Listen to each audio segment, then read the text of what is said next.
The moment I pushed open those courtroom doors, time stopped. Every head turned. My mother's lips parted in horror, my father's eyes widened, and my brother, my own flesh and blood, screamed my name like he'd seen a ghost. Maybe he had.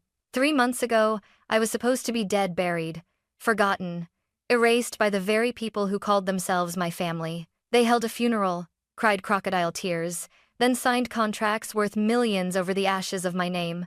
But I didn't die. I clawed my way back from that wooden coffin, from the dirt they used to hide their sins. And now, standing before the judge, clutching the folder that would shatter their empire, I felt no fear, only justice burning in my veins. When I handed the file across the bench, the world exploded into chaos. I used to believe that truth could save people. That was before I learned my family's kind of truth came with blood on it. When I stepped into that courtroom, every memory of what they did to me came crashing back, the suffocating dark, the taste of dirt, the echo of shovels. They buried me like a secret, and I had become their biggest one. 3 months earlier, the world had mourned the tragic disappearance of Emma Wallace, daughter of construction magnate Richard Wallace, CEO of Wallace Engineering Group. My face had been on the news. The company's official statement called me an irreplaceable loss. I remember watching that broadcast from a cracked motel television, bandages still wrapped around my wrists, and laughing until I cried. They'd declared me dead.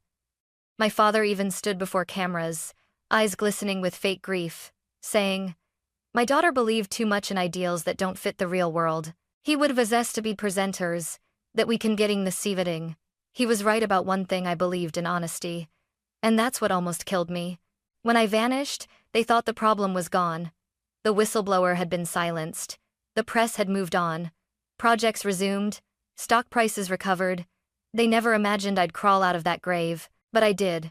The first month after escaping, I moved between cheap motels under fake names. I avoided cameras, crowds, and mirrors. My reflection terrified me, pale, haunted, with eyes that didn't belong to the woman I used to be. Yet every night, when I closed my eyes, I heard my brother's voice. "You shouldn't have looked into it, Emma. You should have stayed quiet." His words before the darkness hit me. I couldn't erase them. Those 3 months became my rebirth, the death of who I was and the making of who I had to become. I spent them collecting scraps of information, tracing old emails, bank statements, and project files I had once helped design. Everything I found led back to the same truth. My father and brother had replaced quality materials with cheap ones, bribed inspectors, and falsified reports for millions in profit. When I confronted them, they didn't argue, they eliminated me.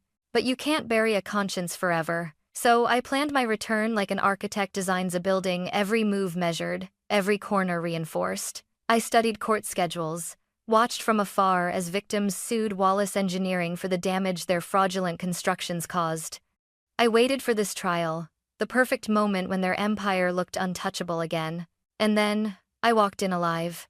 That was the day I stopped being their daughter. That was the day Emma Wallace became the ghost that would haunt them until the truth burned everything they'd built. It happened on a Thursday evening, the kind of gray, restless dusk that smelled like rain and unfinished lies. I was still at the Wallace Engineering headquarters, hunched over my desk, reviewing the latest inspection reports for the Riverside Overpass project. Something didn't add up. The concrete density was lower than the approved standard, and the safety certifications had identical timestamps forged. I'd confronted my father about it that morning, and he'd brushed me off with that cold, patronizing tone that always made me feel like a child. "Emma," he'd said, adjusting his gold cufflinks, "you're an engineer, not a crusader. You don't understand how real business works." But I did. I understood too well. Real business, his kind, was built on cutting corners and burying bodies under concrete. I was about to shut down my computer when my phone rang. Liam's name flashed on the screen. "Emma," he sounded breathless, panicked. "There's been an accident at the northern site. The foundation's collapsing. Dad's furious. He said only you can fix this. Please, hurry." Even after all the arguments, all the shouting, I still believed him. He was my little brother, the one who used to chase fireflies with me behind Mom's garden. I grabbed my jacket and the technical plans, thinking only of preventing another disaster. Rain had begun to fall by the time I reached the outskirts of the city. The road curved through empty industrial lots and dark trees. The sight should have been bright with floodlights and workers, but it was silent. Too silent. I parked, stepped out, flashlight in hand. The ground was slick with mud. "Liam?" I called. My voice echoed against the hollow steel beams. Nothing. Just wind. Then, a crunch behind me. Footsteps.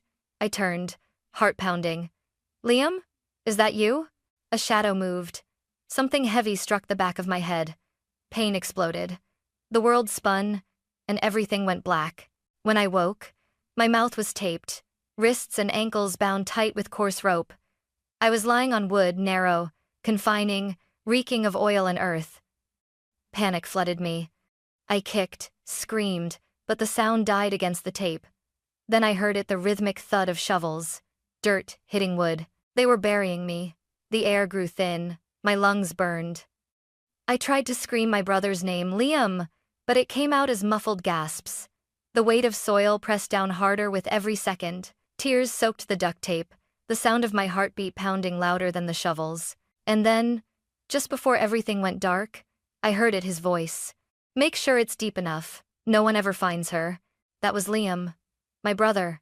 That was the moment I stopped believing in family. When consciousness crawled back, it came in fragments. The crackle of firewood, the smell of pine smoke, and the sting of bandages around my wrists. I was alive. Somehow. A voice murmured near me, low and rough like gravel. "Easy, kid. You're safe now." I blinked against the dim light and saw a man sitting by a flickering stove, gray hair, weathered hands, eyes as sharp as a hunter's. He wore a thick wool sweater and boots caked with mud.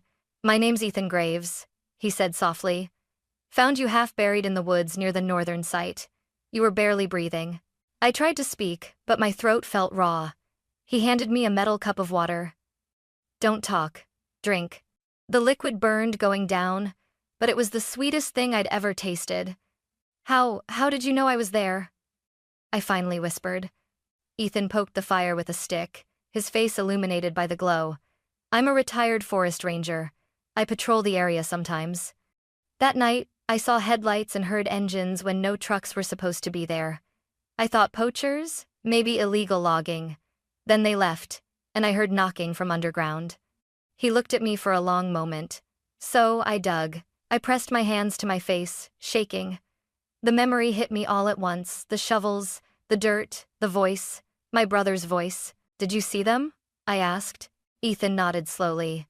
4 men, 3 laborers, one in a suit who just stood there, smoking. He didn't get his hands dirty, but he gave orders. My stomach turned cold. That was Liam. For the next few days, Ethan took care of me. He lived in a small cabin hidden deep in the forest, just him, an old hound, and shelves filled with hunting trophies and worn books. He didn't ask too many questions, but I could feel his curiosity. On the 3rd night, I told him everything. When I finished, he sighed and leaned back in his chair. "You've seen the devil up close, Emma, but you've still got a choice: hide from it or drag it into the light." I stared at the bandages on my hands. "I can't hide anymore." Ethan gave me something before I left, a small black digital recorder, old but reliable. "Keep this," he said. "Truth is useless unless you can prove it." As dawn broke, mist curling between the trees, I stepped out of his cabin wearing his spare jacket and boots that were too big. My body still ached, but my heart had hardened. I looked back once. Ethan stood in the doorway, arms crossed. "You going to war, kid?" I managed a faint smile. "No," I said. "I'm going home." When I returned to the city, it no longer felt like home. The skyline that once symbolized my family's success now looked like a monument to deceit. Every steel beam, every glass window in those towers had been bought with silence and blood, mine included. I rented a small, windowless apartment above a mechanic's shop in the industrial district. The smell of oil and dust clung to everything. It was perfect, anonymous, invisible. I dyed my hair black, cut it short, wore oversized hoodies, and hid behind thick glasses. The woman in the mirror wasn't Emma Wallace anymore. She was a ghost built from fury. For the first week, I barely left the room. My head still ached from the wound, and nightmares came every night. I'd wake up gasping, clawing at invisible dirt. But fear soon turned into focus. I had Ethan's recorder, my laptop, and an old flash drive I'd taken from my office before everything went wrong. That was enough to start. Days blurred into nights as I pieced together the puzzle. I traced project budgets, compared invoices, and discovered fake subcontractors' shell companies created under my brother's name. Each document screamed corruption. Every missing dollar was a coffin built for someone else. But I needed proof that tied them to me to my death. So I followed Liam. He hadn't changed much. Still drove his silver Tesla. Still wore those smug designer suits. Still carried himself like the world belonged to him. I tailed him from afar through the reflection of shop windows, through crowds at coffee shops, through the tinted glass of his office building. He had a routine: morning gym, lunch at a rooftop bar, then late-night meetings he didn't want anyone to see. One evening, he slipped into a dim bar called the Copper Fox, a place where businessmen went to make their sins disappear in expensive whiskey. I sat 2 booths away, pretending to type on my laptop while my phone recorded. Liam met a tall man with a scar across his cheek and oil-stained hands. The man leaned forward. "The job's done. No one's gonna find her." Liam's voice was low, almost casual. "Good. Take the rest and keep quiet." He pushed a thick envelope across the table. The man smirked. "You Wallaces sure clean up your messes quick." I nearly dropped my phone. My stomach twisted as if I were reliving that night all over again. Liam had paid for my grave, my own brother. When they left, I sat frozen until the bartender asked if I was okay. I just smiled weakly, slipped out the back door, and walked into the cold air. That night, I replayed the recording over and over. His voice, clear as day. "Good. Take the rest and keep quiet." The ghost in me stopped trembling. She started planning. I waited a week before reaching out to her. I wasn't sure if she'd believe me or worse, if she'd tell them I was alive. But the loneliness was eating me from the inside. I needed to see her. To remember that someone in that cursed house might still have a soul. I used a public payphone near the bus station. The line rang 3 times. Then, her voice soft, tired, trembling answered. "Hello? Mom," I whispered. "It's me." Silence. Then a sharp breath. "Emma?" she said, barely audible. No, that's not possible." "It's me, Mom. I'm alive. Don't say my name. Just listen." Her sobs filled the line. "Oh God. I knew it. I knew something was wrong. They said you died in an accident, but I never believed it." We agreed to meet the next day, the old park by the lake, the one with the broken swing where she used to take Liam and me as kids. It was drizzling when I arrived. I wore a black coat, hood up, heart pounding like a drum. When she appeared, I almost didn't recognize her. Her hair, once golden, was now silver. Her face carried the kind of grief that doesn't age you, it hollows you out. "Mom," I said, stepping from the shadows. She froze, eyes wide, hand over her mouth. "Emma," she whispered, as tears streamed down her cheeks. "My baby." She ran to me, trembling, and I caught her in my arms. For a moment, we just stood there, crying in the rain like 2 broken souls who'd finally found each other again. "I tried to tell them," she said, her voice shaking. "Your father, he told me it was an accident. But the way he avoided the topic, the way Liam wouldn't look at me, I knew.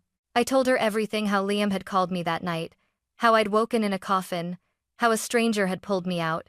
I showed her the recording on my phone. When she heard Liam's voice say, 'The job's done. No one's gonna find her,' she covered her mouth and gasped. No, not my son." She sat on the wet bench, hands trembling. "I raised monsters," she whispered. "One greedy, one obedient. And I just stood there pretending not to see." I placed my hand over hers. "You can still help me, Mom. You're the only one who can." She looked up, eyes red but burning with resolve. "What do you need?" "I need proof, files, letters, contracts, anything that ties Dad and Liam to the fraud." She nodded slowly. "I know where he keeps them. The safe in his office. He still thinks I don't remember the code." That night, she sent me a text from an unknown number. "It's done. Check the package locker at Union Street."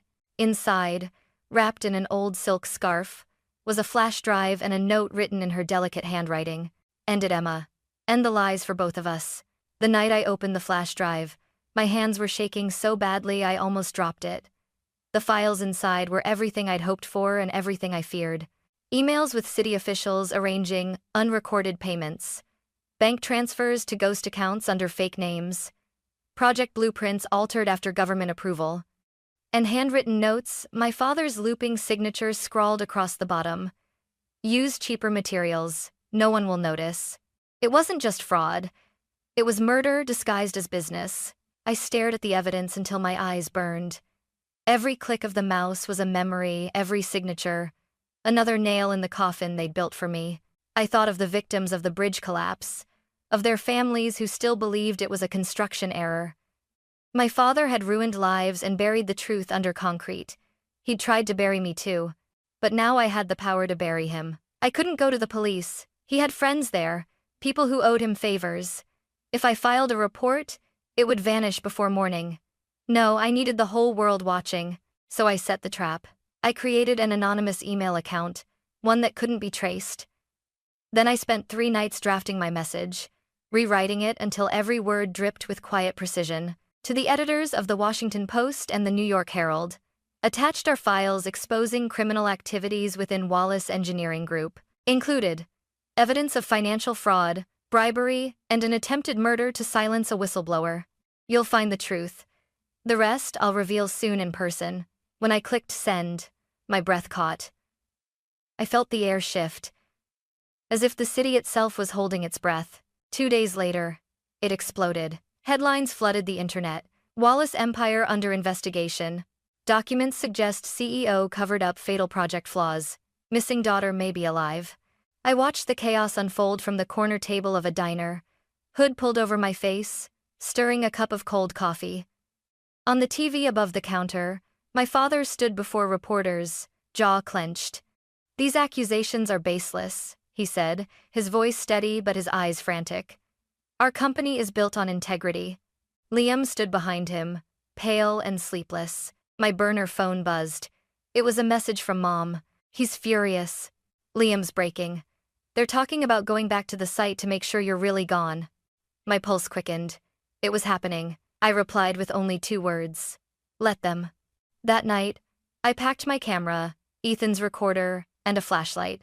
The drive back to the forest was silent, except for the rain hammering the windshield. The same road, the same trees, the same dirt that once tried to swallow me whole. But this time, I wasn't the one being buried. This time, I was the one waiting. The forest was silent that night, the kind of silence that feels alive, breathing with the ghosts of what it has seen. I parked the old pickup truck a mile from the site and continued on foot, my boots sinking into damp soil. The air smelled of rain and rot. My flashlight cut through the mist in thin, trembling beams. Every step felt heavier, slower. This was where I had died once. The trees seemed to lean closer, whispering the memory of my screams back to me. I crouched behind a fallen log and waited. Minutes stretched. Then headlights. A black truck crawled down the dirt path, tires hissing in the mud. It stopped a few yards from the clearing where they had buried me. 4 figures climbed out. 3 were laborers, the same kind of men Liam had once hired to do the dirty work. And the 4th, my father. Even from a distance, I could recognize that proud, unshakable silhouette. Richard Wallace, still wearing an expensive suit under a raincoat, like money could protect him from the truth. Behind him stumbled Liam, flashlight shaking in his hand. His face looked thinner, haunted, as if sleep had long abandoned him. "Here," my father barked. "Start digging." The men obeyed without a word. The shovels struck the earth with hollow thuds, the sound echoing through the woods like a slow heartbeat. Each scoop of dirt sent chills down my spine. I turned on Ethan's recorder. Click! The shovels hit something solid wood. One of the men wiped sweat from his brow. "Found it, boss." "Open it," Dad ordered. The lid cracked open with a groan. The stench of wet wood and decay filled the air. The men stepped back, uneasy. "It's empty," one whispered. Silence. Liam's flashlight slipped from his hand. "No," he muttered. "That's impossible." My father leaned forward, his voice sharp, low, deadly. "What do you mean empty?" I swear, sir. We buried her right here." Dad's fist slammed into the man's face. "Do you think I'm a fool?" He turned to Liam, his voice rising, cracking through the rain. You said she was dead. Liam's lips trembled. I saw it. I saw her stop breathing. He stopped, eyes darting toward the trees. His gaze locked on me. For a moment, everything froze. The world seemed to hold its breath. Dad, he whispered, his voice breaking. She's here. My father turned. His eyes met mine, the same cold blue eyes I'd once inherited but no longer recognized. For the first time, I saw fear in them. I stepped out from the shadows, camera recording, rain glistening on my hood. Hello, Dad, I said quietly. He staggered back. Emma, the men dropped their shovels. Liam's knees buckled. You buried me, I said. You made sure there was no trace left. But here I am. Emma, Dad's voice softened, trying to regain control. You don't understand. It was an accident. An accident? I snapped. You ordered them to dig my grave. You called my death a solution. Liam was shaking. I didn't mean to, Dad said. I just wanted to fix things. By killing your sister? I shouted. You called me crying the night of the bridge collapse. You said we had to tell the truth. What happened to that, Liam? He broke then completely, dropping to the ground, hands in his hair, sobbing. I thought you were dead. I thought. You made me dead, I screamed. The camera's red light blinked steadily. Every word, every confession caught in the rain-soaked night. Dad's mask finally cracked. You think this changes anything? He growled, stepping closer. I built this company. I built everything you see. You want to destroy it over a mistake? Over some ideals you don't even understand? I didn't move. No, I want to destroy the lie you built on people's graves and on mine. He lunged forward, trying to grab the camera. I stepped back, slipping slightly in the mud. Give it to me, Emma. The men froze, not daring to interfere. Liam grabbed his father's arm, shouting, Stop it, Dad.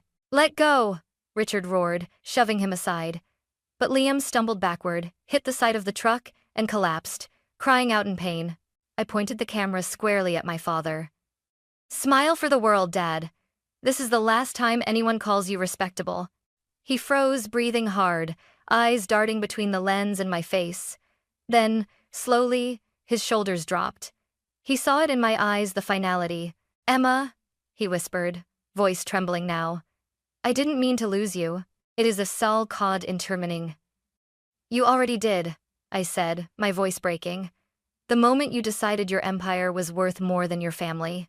For a long second, no one moved. Rain hissed through the trees. Then I turned off the camera, slipped it into my jacket, and stepped back. I'll see you in court, I said. The headlights flared, cutting through the mist as I walked away, their shouts fading behind me. My heart pounded, but I didn't look back, because this time I wasn't the one being buried. This time, I was the one holding the shovel. The courthouse was overflowing that morning, reporters crammed shoulder to shoulder, victims holding banners, cameras flashing like lightning. The air buzzed with that heavy tension right before a storm breaks. I stood outside for a moment, watching the rain streak down the tall glass doors. My reflection stared back at me, pale, sharp-eyed, unrecognizable. The woman in the mirror wasn't a victim anymore. She was the reckoning. When I finally stepped inside, everything stopped. Gasps rippled through the courtroom as I walked down the aisle.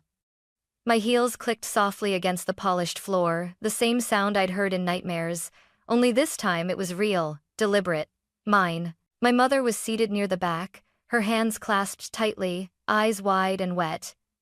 My father sat at the defense table, jaw clenched, flanked by lawyers in expensive suits. Beside him, Liam looked like a ghost, pale, trembling, eyes rimmed red. The judge adjusted his glasses, stunned. Miss Wallace, is that really you? Yes, Your Honor, I said, my voice steady.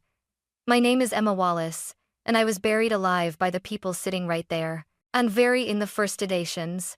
A collective gasp tore through the room. My father tried to stand, but his lawyer pulled him back. She's lying, he barked. She's delusional. I ignored him and set a thick brown folder on the judge's bench. This is everything: financial fraud, bribery records, and evidence of attempted murder. The judge's hand trembled as he opened the first page. You're saying these are authentic? They're signed, I said coldly. By him. I pointed straight at my father. Then I pressed play on Ethan's recorder. Liam's voice filled the courtroom. The job's done. No one's gonna find her. Gasps, murmurs, cameras flashing. And then another recording my father's voice, filled with venom. If she talks, everything collapses. Make it disappear. Mom covered her mouth to muffle a cry. Liam buried his face in his hands, shaking violently. The judge slammed his gavel. Order! Order in the court! But there was no order left. Reporters shouted questions. Lawyers scrambled. I just stood there, breathing, every muscle trembling but every word cutting like a blade. I turned toward my family, if I could still call them that. 3 months ago, I said, you called me naive. Said I didn't understand real business. You were right. I didn't understand that business could mean murder. I didn't understand that greed could make a father bury his own daughter alive. My voice cracked, but I kept going. You took everything from me, my career, my future, my faith in love and blood. But you didn't take my will to fight. I survived the grave you dug for me. And now, you'll face yours. Liam stood abruptly, shouting, Stop it, please. Tears streamed down his face. I didn't mean to, I thought you were dead, I swear. Dad made me.